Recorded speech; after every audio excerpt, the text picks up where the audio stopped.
નમસ્કાર, પ્રદેશ 24 ગુજરાતીની વિશેષ રજૂઆતમાં આપનું હાર્દિક સ્વાગત છે। હું છું હાર્દિક વ્યાસ। મકર સંક્રાંતિનો પર્વ છે। મકર સંક્રાંતિના પર્વ પર સૂર્યનારાયણ એમનું રાશિ પરિવર્તન થાય છે। સૂર્ય મકર રાશિમાં પ્રવેશ કરે છે ત્યારે ભગવાન સૂર્યનારાયણ છે ને એ ગ્રહોના અધિપતિ દેવ છે અને આ ગ્રહો 12 રાશિઓ પર અસર કરતા હોય છે। ત્યારે ગ્રહોના સ્વામી ભગવાન સૂર્યનારાયણ રાશિ પરિવર્તન કરી રહ્યા છે। તેની 12 રાશિઓ પર શું અસર થવાની છે, કઈ રાશિના જાતકોએ સાવચેતી રાખવાની છે, કયા પ્રકારની રેમેડીઝ અપનાવવાથી કયા પ્રકારે ફાયદો થશે, આ તમામ વિષયો પર આજે આપણે ચર્ચા કરવી છે। અને આ જ વિષય પર આપણી સાથે માહિતી આપવા માટે આપણને સૌને જોડાઈ ગયા છે જ્યોતિષાચાર્ય પ્રતીકભાઈ શુક્લા। પ્રતીકભાઈ, આપનું હાર્દિક સ્વાગત છે પ્રદેશ 24 ગુજરાતીની વિશેષ રજૂઆતમાં। મહારાજ, મકર સંક્રાંતિ પર જ્યારે ચર્ચા કરી રહ્યા છીએ ત્યારે સંક્રાંતિ કાળ એ સમય શું હોય છે અને તે આ વર્ષે ક્યારથી શરૂ થવાનું છે? ખૂબ જ સરસ સવાલ પૂછ્યો છે હાર્દિકભાઈ। મકર સંક્રાંતિની અંદર જે મેઇન ઇમ્પોર્ટન્ટ પાર્ટ છે એ સંક્રાંતિ કાળ જ છે। આ વખતે સંક્રાંતિ કાળ બપોરે 3:05 શરૂ થશે। દર વખતે એવું થઈ રહ્યું છે કે પૃથ્વી એની ધરીથી છે ને થોડી ખસી રહી છે, એટલે દર વખતે ધીરે ધીરે સમય પાછળ જતો જાય છે અને કદાચ આવનારા વર્ષોમાં એવું પણ થઈ શકે કે 14મી તારીખની જગ્યાએ 15મી તારીખે મકર સંક્રાંતિ ઉજવાય। અને હંમેશા શાસ્ત્રમાં આપણે એવું કીધું છે કે જ્યારે સૂર્ય ભગવાન સૂર્યનારાયણ જ્યારે મકર રાશિમાં પ્રવેશ કરે પછી દરેક શુભ કાર્યની આપણે શરૂઆત કરી શકીએ। એટલે આ વખતે જ્યારે 3:05 બપોરે 14મી તારીખે જ્યારે સૂર્યનારાયણ ભગવાન મકર રાશિમાં પ્રવેશ કરશે એ પછી આપણે દરેક શુભ કાર્યનું આરંભ કરી શકીએ છીએ।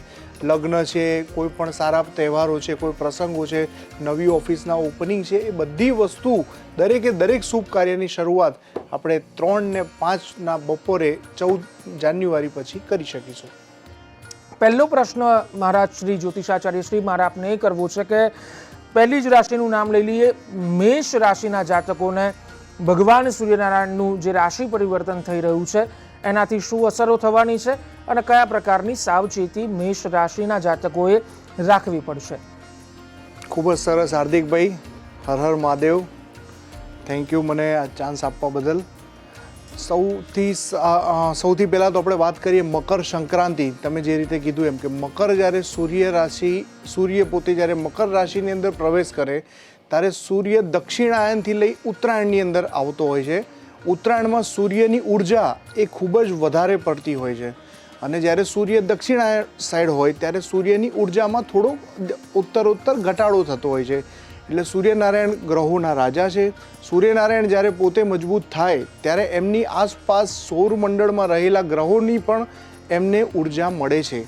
તેથી જ આપણે ઉત્તરાયણનું આપણા શાસ્ત્રોમાં વિશેષ મહત્ત્વ વર્ણવેલું છે। સૌથી પહેલાં આપણે આ ઉત્તરાયણ એટલા માટે ખાસ છે કે ઘણા વર્ષો પછી આવો યોગ બન્યો છે કે આ વખતે અમૃત સિદ્ધિ યોગ બનેલો છે અને પ્લસ આ વખતે ઉત્તરાયણના દિવસે એક 11નો પણ ખૂબ જ સારો સંજોગ બન્યો છે। આ વખતે મકર રાશિની અંદર ખાલી સૂર્યનારાયણ નહીં પણ બાકીના 3 ગ્રહો જેવા કે શુક્ર, મંગળ અને બુધ, આ 3 ગ્રહોનું પણ આગમન થઈ રહ્યું છે। એટલે વાત કરીએ તો 13 તારીખે શુક્રનું આગમન છે, 14 તારીખે સૂર્યનારાયણ પોતે આવે છે, 15 તારીખે બુધનું આગમન છે અને 16 તારીખે મંગળ પોતે આગમન છે। એટલે ખાસ કરીને મકર રાશિવાળાઓ માટે આ વખતે બહુ સારું છે। આપણે શરૂઆત મેષ રાશિથી કરીએ। સૌથી પહેલાં આપણે મેષ રાશિની વાત કરીએ। મેષ રાશિના જાતકો માટે આ વર્ષ ખૂબ જ સરળ રહેવાનું છે। ખાસ કરીને જે લોકો વ્યવસાય સાથે જોડાયેલા છે, જે લોકો કોઈ વિશેષ પ્રકારની કન્સલ્ટિંગ સર્વિસ આપે છે, CA છે કે એવી રીતની જે પણ સર્વિસીસ છે, એ લોકો માટે આ વર્ષ ખૂબ જ ઉત્તમ રહેવાનું છે। બીજું, જે લોકો કોમ્પિટિટિવ એક્ઝામની તૈયારી કરી રહ્યા છે, જે લોકો અત્યારે કેટની પ્રિપરેશન કરી રહ્યા છે કે IAS IPS લેવલની તૈયારી કરી રહ્યા છે, એ લોકો માટે પણ આ વર્ષ ખૂબ જ ઉત્તમ રહેવાનું છે। આ વર્ષે એમને જોબ લાગવાના 99.9% ચાન્સીસ છે। 1% કુદરતે એના આધીન રાખેલું છે, પણ આપણે એવું કહી શકીએ કે ઓવરઓલ મેષ રાશિવાળા માટે આ વર્ષ ખૂબ જ સારું છે। ખાલી મેષ રાશિને એક વસ્તુ ધ્યાન રાખવાની છે કે શનિ મહારાજ પોતે અત્યારે 12મા સ્થાન ઉપર અત્યારે ગોચરની અંદર ભ્રમણ કરી રહ્યા છે। એટલે મેષ રાશિના જાતકોએ ખાસ કરીને હેલ્થમાં વિશેષ ધ્યાન રાખવું પડશે કે કોઈ પણ પ્રકારના હોસ્પિટલાઇઝેશન ખર્ચા ના થાય અથવા એમના ફેમિલી મેમ્બરને કોઈ બી હેલ્થનો પ્રોબ્લેમ ના થાય, એ બાબતે થોડી વિશેષ તાકીદારી રાખવી પડશે. બીજું જે આજે મેં કીધું કે ઘણા વર્ષો પછી આવો સંજોગ બન્યો છે કે જ્યારે આટલો સરસ અમૃત સિદ્ધિ યોગ બન્યો છે, તો હું મેષ રાશિના જાતકોને એક અપીલ કરવા માંગીશ કે આ દિવસે તમે ગોળ અને જે આપણે તલનું જે દાન તો કરતા જઈએ છીએ, પણ એની સાથે તમે એડિશનલી જો કોઈ પણ લાલ વસ્તુનું દાન એની અંદર કરશો તો ડેફિનેટલી તમને શનિ મહારાજની કૃપા દ્રષ્ટિ પ્રાપ્ત થશે અને સૂર્યનારાયણ ભગવાનના આશીર્વાદ પણ મળશે. જી બિલકુલ. મેષ બાદ બીજી રાશિ છે વૃષભ રાશિ. મહારાજ, વૃષભ રાશિના જાતકો માટે સૂર્યનું રાશિ પરિવર્તન કેવું રહેવાનું છે અને કઈ રીતે તેમણે સાવચેતી રાખવી પડશે? વૃષભ રાશિના જાતકો માટે પણ ખૂબ જ સારા સમાચાર છે. વૃષભ રાશિ જે છે, વૃષભ રાશિ એ શુક્રની રાશિ છે. શુક્ર એ પ્રેમ ને વૈભવનો કારક છે. આ રાશિમાં સૌથી મોટો બેનિફિટ જ્યારે સૂર્યનારાયણ ભગવાન મકર રાશિની અંદર આવશે, તો જ્યારે શુક્ર પોતે જે શુક્રની જેની રાશિ છે એ લોકોના 10મા સ્થાનમાં રાહુનું ભ્રમણ છે. 10મા સ્થાનમાં જ્યોતિષ માટે એવું કહેવાય કે રાહુ જિસકે 10 મેં દુનિયા ઉસકે બસ મેં. એટલે જો 10મા સ્થાનમાં જ્યારે રાહુનું ભ્રમણ થતું હોય ત્યારે તમે ધારશો એ દરેક એચિવમેન્ટ અને સિદ્ધિ આ વર્ષે તમને પ્રાપ્ત થવાની છે. પણ રાહુ મહારાજ થોડો સંઘર્ષ કરાવે છે, એટલે થોડું તમારે સંઘર્ષ પછીની સિદ્ધિ, એટલે સંઘર્ષ કરશો તો ડેફિનેટલી તમને એની અંદર સિદ્ધિ મળશે. સાવચેતી થોડી એવી રાખવાની છે, ખાસ કરીને જે લોકો વ્યવસાયમાં છે, જે લોકો બિઝનેસ કરી રહ્યા છે, વૃષભ રાશિના જાતકો, એ લોકોએ ખાસ કરીને જ્યારે કોઈ લોન લેતા હોય અથવા કોઈને ઉધારી પર માલ આપતા હોય તો થોડું એમાં તાકેદારી રાખી અને થોડું 2 વાર કરેક્શન કરી અને પછી એમાં આગળ વધવું એ હિતાવહ છે. વૃષભ રાશિની આપણે જ્યારે વાત કરીએ તો વૃષભ રાશિના જાતકો માટે આ વર્ષ અદ્ભુત રહેવાનું જ છે. બીજું એક જે મેં એમ કીધું કે આ વખતે અમૃત શુદ્ધિ યોગ પણ છે, તો એની અંદર જો એ લોકો દાનની અંદર ગોળ અને તલનું દાન તો આપણે કરીએ છીએ, એ કોમન છે, પણ આ વખતે કોઈ જો એક સફેદ વસ્તુનું કોઈ દાન કરશે, સફેદ દૂધ આપી શકો, સફેદ જે બી ચોખાનું દાન કરી શકો, સફેદ કોઈ પણ વસ્તુનું દાન જો કરવામાં આવશે તો એનાથી વિશેષ વૃષભ રાશિના જાતકોને ફાયદો થવાનો છે. મિથુન રાશિના જાતકોની વાત કરીએ, શું સૂચવી રહ્યું છે સૂર્યનું રાશિ પરિવર્તન મિથુન રાશિના જાતકો માટે?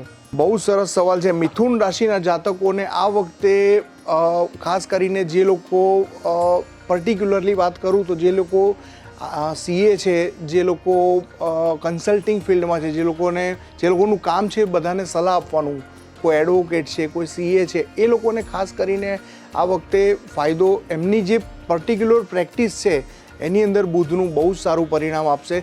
કારણ કે બુધ છે એ સૂર્યનારાયણની સૌથી નજીકનો ગ્રહ આપણે માનવામાં આવે છે અને બુધ જે સ્થાનની અંદર બેઠો હોય એ સ્થાનની અંદર એ બીજા ગ્રહોને એનો પાવર આપી દે છે, એટલે એ ડબલ એન્જિન જેવું કામ કરે છે. એટલે બુધના જે લોકોની કુંડળીમાં બુધ પાવરફુલ હશે અને જે પોતે બુધની રાશિમાં છે એ લોકોને ડેફિનેટલી આ વખતે ફાયદો થવાનો છે. પ્લસ એક બીજી વસ્તુ એડ કરવા માંગીશ કે જેમ મેં કીધું આ વખતે અમૃત સિદ્ધિ યોગ છે, તો જે લોકો બુધ રાશિવાળા જાતકો છે એ લોકોને મિથુન રાશિ જે બુધનો જે છે મિથુન રાશિ, એ મિથુન રાશિના જાતકોએ આ વખતે ખાસ કરીને આપણે ગોળનું દાન તો કરવાનું જ છે, ગોળ અને તલનું, પ્લસ એડિશનલ એમાં કોઈ પણ લીલી વસ્તુનું દાન કરવામાં આવશે, કોઈ પણ લીલા વસ્ત્રનું દાન કરવામાં આવશે, કોઈ પણ લીલા કલરનું મગનું દાન કરવામાં આવશે, શાકભાજીનું દાન કરવામાં આવશે, તો ડેફિનેટલી એમને સૂર્યનારાયણનો પોઝિટિવ પાવર મળી જવાનું છે. કર્ક રાશિની વાત કરીએ તો મહારાજ, કર્ક રાશિના જાતકો માટે સૂર્યનું રાશિ પરિવર્તન શું સૂચવી રહ્યું છે? કયા પ્રકારની સાવધાની રાખવી છે અથવા તો રાખવી પડશે અને શું કરવું પડશે? બહુ જ સુંદર સવાલ છે હાર્દિકભાઈ. કર્ક રાશિના જાતકો થોડા લાગણીશીલ હોય છે, કારણ કે કર્ક રાશિની અંદર ચંદ્રની ઉર્જા રહેલી છે. કર્ક રાશિના જે જાતકો છે એમના માટે આ વર્ષ થોડું પ્લસ માઇનસ રહેશે, એટલે થોડું એવરેજ રહેવાનું છે. ખાસ કરીને જે વિદ્યાર્થી મિત્રો છે, જે લોકો 10મા અને 12માની એક્ઝામ આ વખતે આપવાના છે, ખાસ કરીને જે ગૃહિણીઓ છે, જે માતાઓ બહેનો છે, એ લોકોએ ખાસ કરીને આ વર્ષે થોડું ઇમોશન્સ ઉપર પ્રેક્ટિકલી થોડું એમને કંટ્રોલ કરવો પડશે અને ધીરે ધીરે જો એની પર કંટ્રોલ કરીને એમના જીવનમાં કામ કરશે તો ડેફિનેટલી એમને એમાં રાહત રહેશે.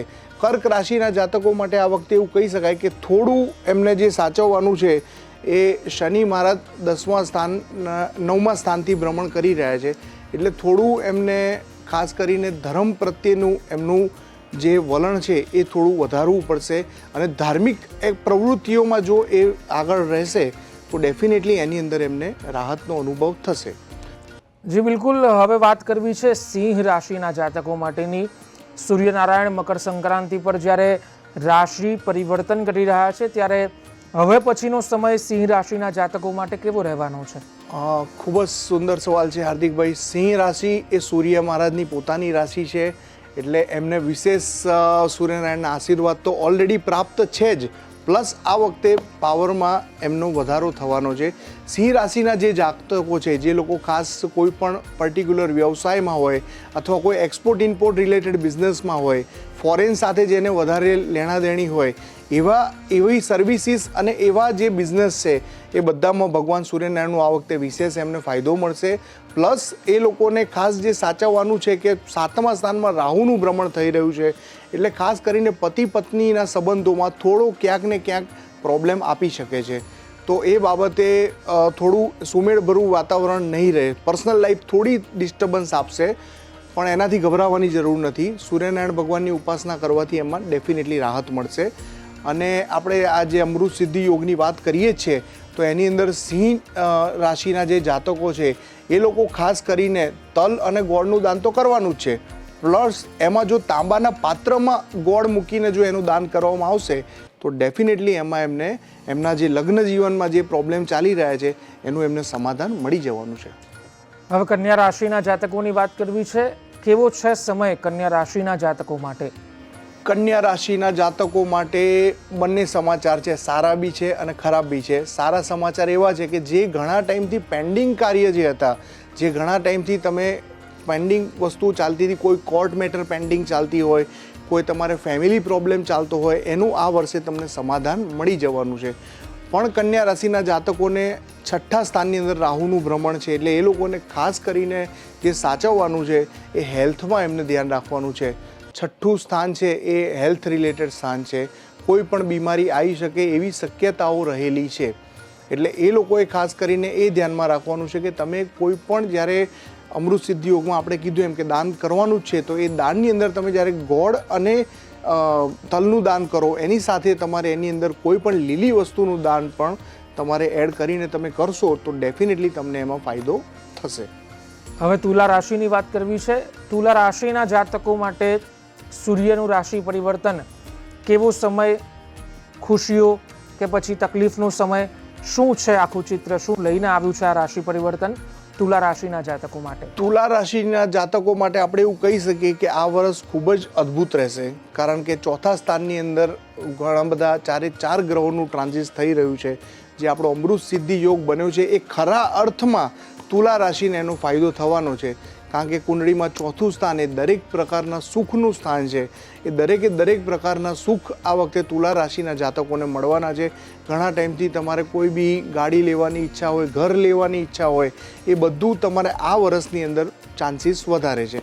આ વખતે તમે ખરેખર પ્લાનિંગથી કામ કરશો તો આ વર્ષના વધારે નહીં તો એટલીસ્ટ ઓક્ટોબર નવેમ્બર એન્ડ સુધીમાં તમને દરેક પ્રકારના સુખ પ્રાપ્ત થશે.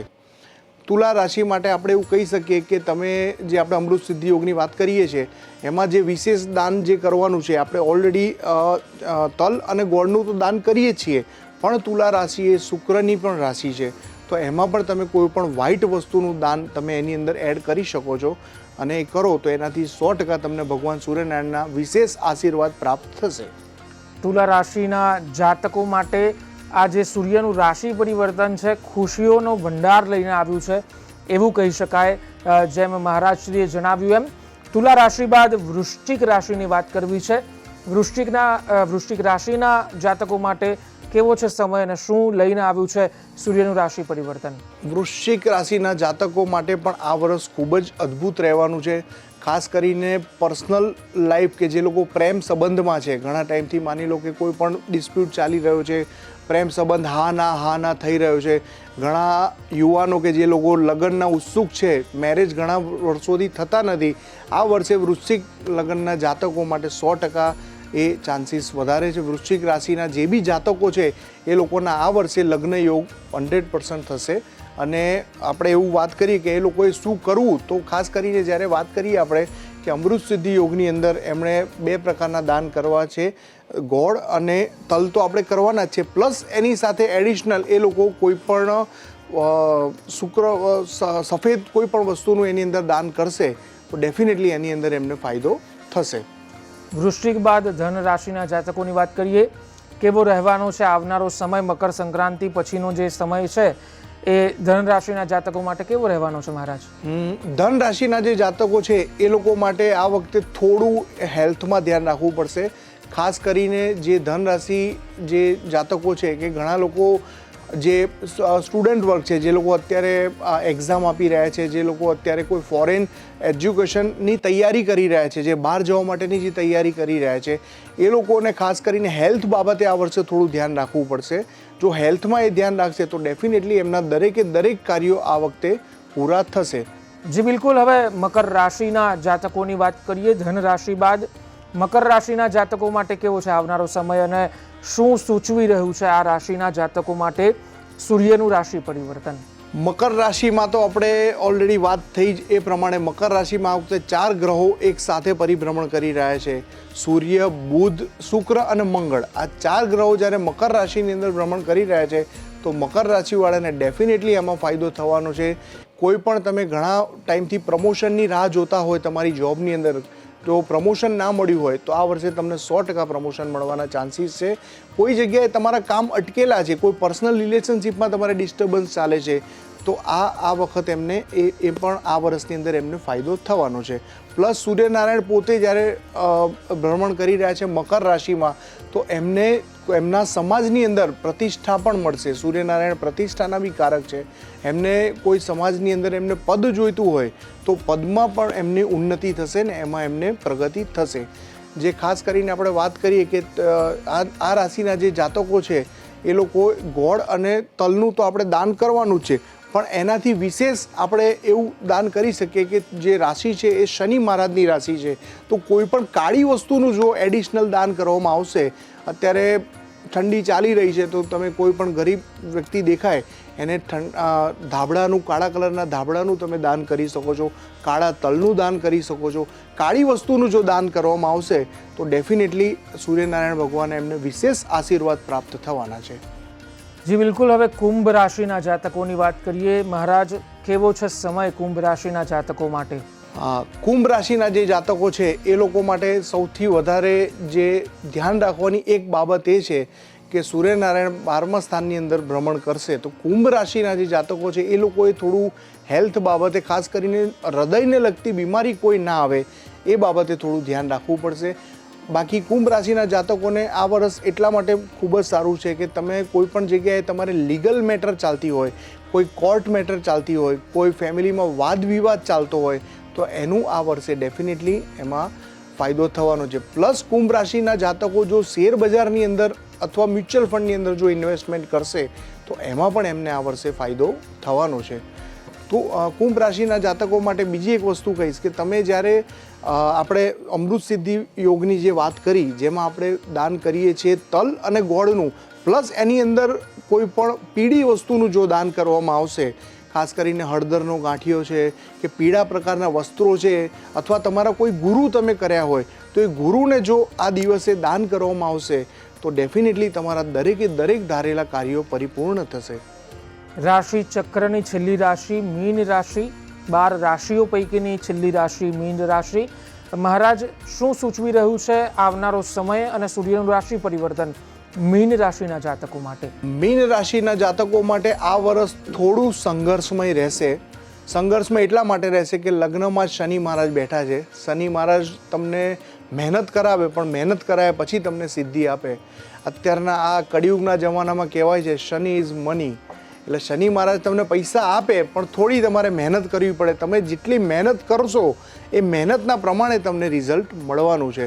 એટલે હું જે મીન રાશિવાળા જાતકોને એટલું જ કહીશ કે તમે આ અમૃત સિદ્ધિ યોગની અંદર તમે મહેનત તો ચાલુ જ રાખજો, પ્લસ જે દાન આપણે કરીએ છીએ તલ અને ગોળના દાન સાથે એડિશનલ તમે કોઈ પણ પીળી વસ્તુનું દાન કરશો તો એમાં પણ તમને વિશેષ ફાયદો થશે.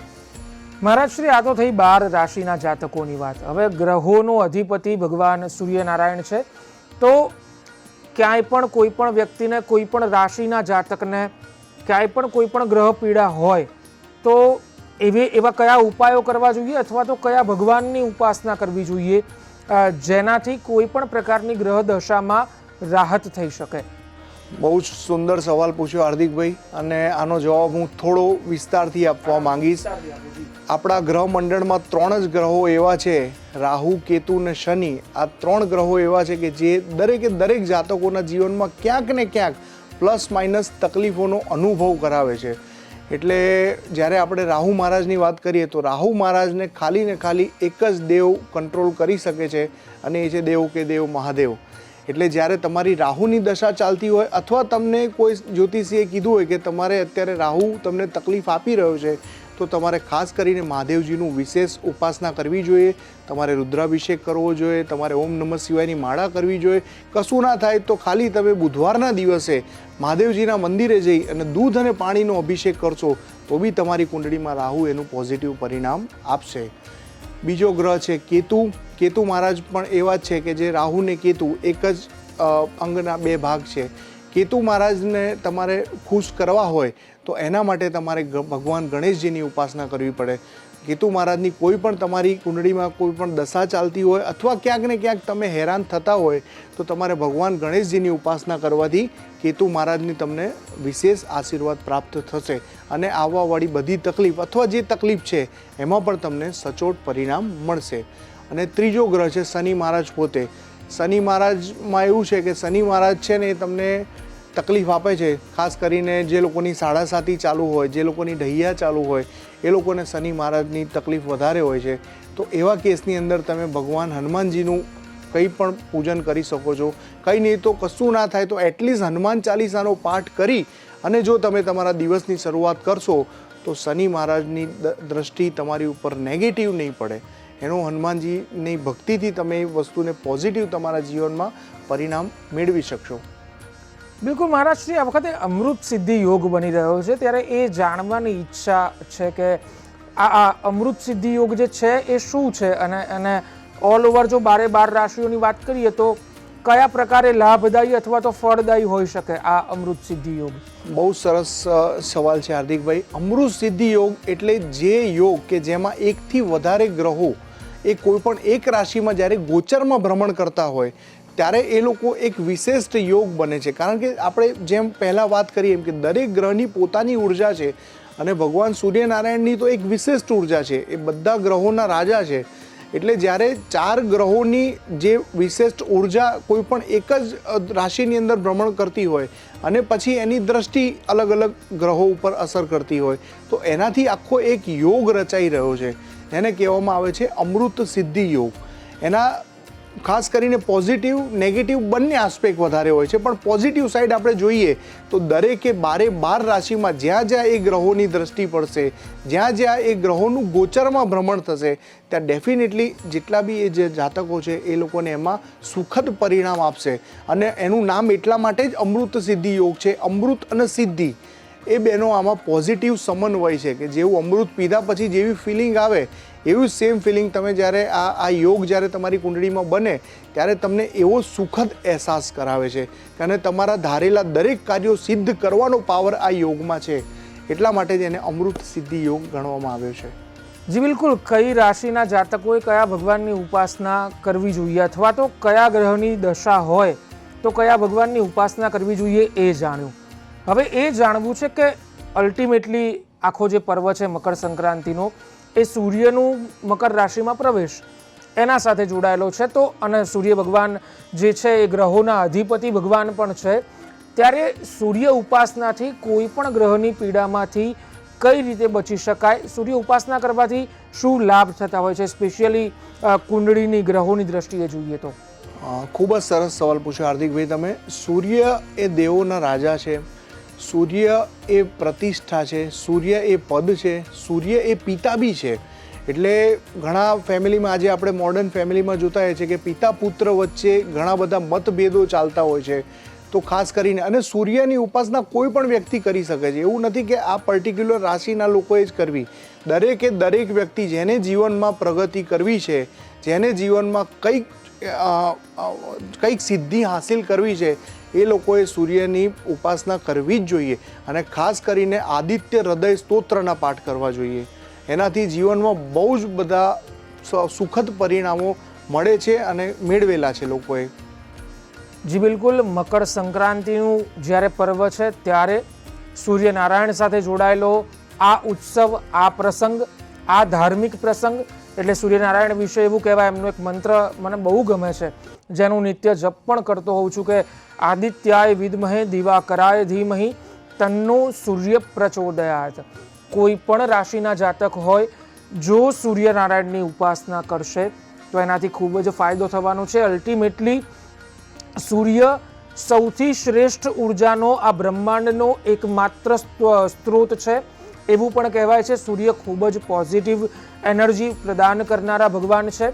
તો સૂર્યની ઉપાસના કરો, અને મહાદેવની ઉપાસના તો કોઈ પણ વ્યક્તિએ ક્યારેય ન ભૂલવી જોઈએ, કારણ કે આપણે સનાતની છીએ, અને સનાતન પરંપરાનું, હિન્દુ સનાતન ધર્મનું જે મૂળ છે એ છે ભગવાન મહાદેવ.